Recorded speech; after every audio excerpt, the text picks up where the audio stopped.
Hello, welcome to Undisputed Boxing. We're here to discuss Manny Pacquiao gets back into the ring after a 2-year wait versus Yordenis Ugas, late replacement for Errol Spence. It's happening next Saturday. This is going to be for the WBA Super title. It was actually Pacquiao's title anyway, but then Ugas was elevated to Super Champion. So, yeah. It should be an interesting fight. Ugas, a little bit under the radar. Obviously had some notable wins against Ray Robinson. Lost a split decision to Sean Porter. Yeah, how do you see this one going, Rick? Well, firstly, I'm really disappointed that this has happened. Yeah. We haven't talked about this, have we, the Errol Spence pullout? No, I mean, I was, a bit deflated because this is the. We've had some decent domestic fights now, but this was the first real fight I was buzzing about for a while.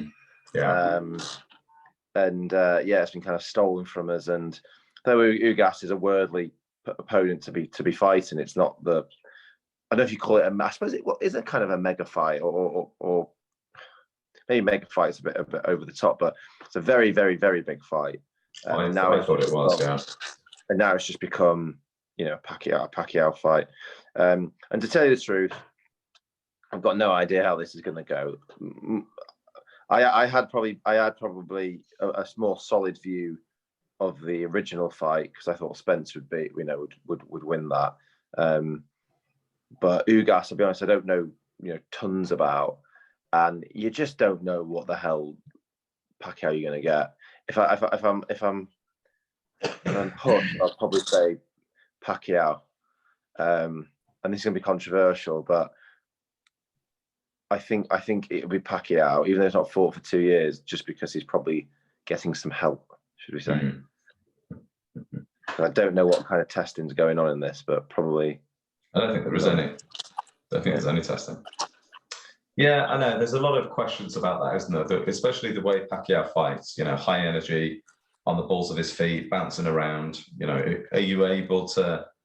there's a lot of fighters that kind of, adjust their style as they get older in years to kind of maintain, operating at a certain level, higher level. Bernard Hopkins would probably be a very good example of how he was able to just kind of neutralize his opponents and use his ring craft. Whereas Pacquiao almost kind of still fights the same way that he did, 14, 15 years ago when he was fighting, Erik Morales and Guerrero and, having these amazing fight, one Manuel Marquez. So yeah, it's a fair comment. So you're going to go for Pacquiao points or stoppage? Yeah. Points. Yeah, I think so. But I'm not throwing it out there with any confidence. I was a lot more I would have said probably Spence points. In the original fight, I'd have been a lot more confident with that. But with this, it's a bit. Yeah. Yeah, I think I was going to go for Spence. I probably would have gone for Spence knockout, actually, like a late knockout. I think as he sort of tires in those later rounds and the way he fights, is very offensive. He does love to counterpunch, but he'll be very on the front foot, and I think leaving himself open to a dynamite left hand from Errol Spence. And actually, Ugas, from what I've seen of him, he is pretty heavy-handed. He loves a body shot as well, and that overhand right. Doesn't have a tremendous knockout record. I think he's stopped 12 of his 26 wins. He's stopped Ray Robinson, who's pretty durable. I'm going to go for Ugas late stoppage, maybe 10 or 11. I know you think I'm being deliberately contrary, but I'm really not. I do think that Yordenis Ugas is going to win. And I'm going to go late stoppage, maybe 10 or 11. I think maybe he knocks him out or maybe he quits on his stool. Because, the guy's 43 years old. He's had 2 years out. He hasn't fought for 2 years. I know. I just don't see... I mean, to be honest with you, it could definitely... I could definitely have egg on my face. I think I did predict Pacquiao to lose against Keith Thurman, which was his last fight 2 years ago in August or July. But yeah, no, I'm gonna stick with that. I'm gonna stick with Yordenis Ugas late stoppage win. Anything decent on the undercard? Actually, now that you say that, Victor Ortiz is fighting Robert Guerrero or Roberto Guerrero. Both, welterweight, big welterweight contenders. Victor Ortiz obviously had the Mayweather. You got the Mayweather fight in his day, as did Guerrero. Both have been out for like 2 years, so I don't know if they've just like dug them out of retirement to land on the card. I don't know what weight it's going to be at, but there seems to be an influx of people just coming out of retirement after 2 or 3 years. Devon Alexander's come out of retirement to compete again, unsuccessfully as well, I might add. So nothing. David Hay. Yeah, which is really, that's really embarrassing. I don't think we should talk about that. The fight that I'm interested in is Pacquiao Ugas, to be honest. I won't be taking much interest in the undercard. Yeah. What's it on? Good question. Because it's not is it PBC? Because there is a lot of conspiracies that Errol Spence actually isn't injured and he just didn't want to go ahead with it. I've heard that. Well, yeah. I don't know whether to believe that. No, I don't. Well, I don't know why wouldn't you want to go ahead with it? It's like it's a mega payday, isn't it? And to have a living legend on your record. Yeah, and he's fought dangerous opponents before. There's a bit of a worry, that injury it's not a light injury. No, it's not. So I don't know if it's linked to kind of his accident or anything, but or weakness from the accident. We got to hope that it doesn't kind of carry on affecting him. Yeah, let's hope not. It's a Manny Pacquiao and TGB Promotions, Tom Brown, and it's in Nevada, Las Vegas. So yeah, I don't know. So yeah, so that's that one. Is there any other boxing news? Anything that we've missed out on? But the Ben fight's definitely going to Headingley. So that's a really good card. When is that now? It's next month, isn't it? 4th of September. So is it 3 weeks from today? 3 weeks. So not next. It's the weekend after the bank holiday weekend. Yeah, got my mum up. Right. Okay. You might be missing that then. So Conor Benn versus Adrian Granados, and then Josh Warrington versus Maurizio Lara. I should say Maurizio Lara versus Josh Warrington. Interesting fight. Katie Taylor's on that as well. Yeah, Katie Taylor's on the card. Shaping up to be a good card. Other news, we won't go to the David Hay stuff. We've got the Dillian White looks like it's going to be 30th of October. They heard in one interview just said, it might be early November. I hate it when they start doing that. It just starts slipping. So if it's the 30th of October and could be well at the O2, and me and you could well be ringside. Well, not ringside, but if it lands there on that date, me and you will be trying to go. Yeah. So we'll for sure. If we can do anything live, or if we can post something from there. Yeah, for sure. Is there any more news on Andy Ruiz versus Charles Martin? I'd heard that they're going to be fighting. No, I've just heard the rumors as well. We'll see. I think I'm trying to think who's the front runner now for White. Is it what's his name? Jermaine Franklin. Yeah. But this is gonna be an interesting thing now because this isn't going to be a pay-per-view fight. Will it be like an average card, or because you know what I mean? It's almost like what DAZN may have ended up doing is that you don't have like a really big pay-per-view fight. You don't have a really good card, and then like average cards, they're just all pretty good. Mm. Do you know what I mean?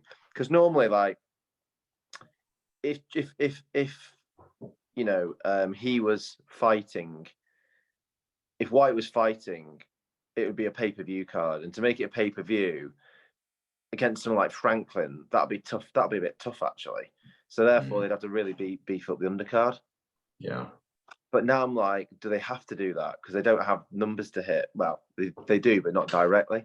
Yeah. So it could actually make the average card better, but the big cards that we like to go to, not as good. You know what I mean? Yeah, quite possibly.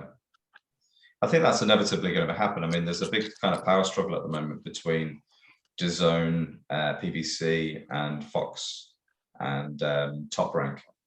You know, there seems to be PBC seems to be just making more and more in-house fights, or there seems to be less appetite for them to have these kind of crossover fights. You know, the lightweight division being a perfect example of that. Yeah. By the way, just back onto Pacquiao. Sky is showing that. Yeah, I heard it's on. Is it box office? I don't know, actually. Yeah, I saw that they've got it.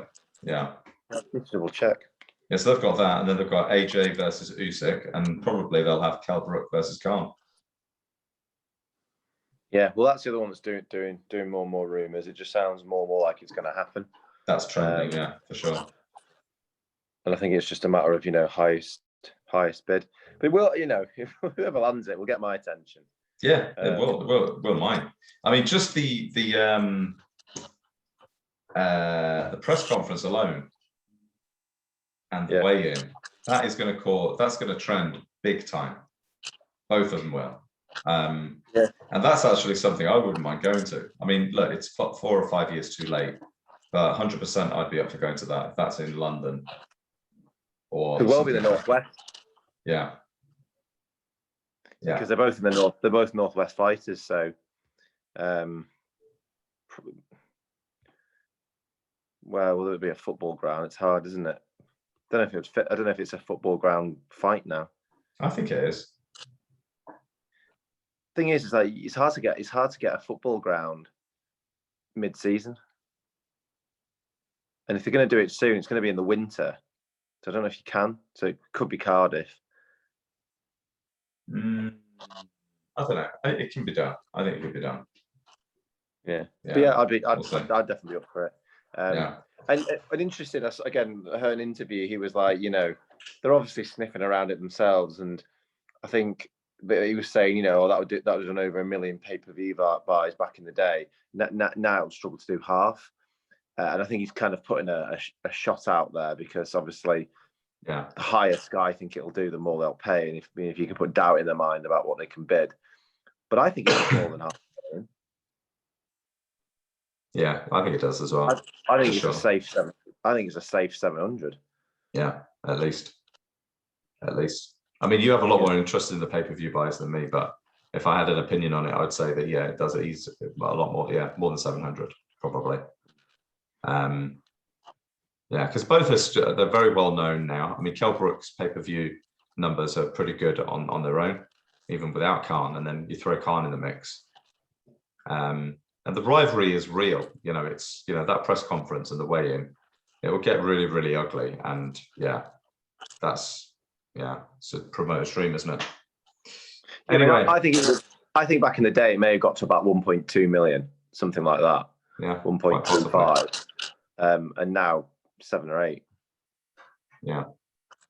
So yeah, could be another one we go to at the end of the year. Yeah, let's see. All right, any other news?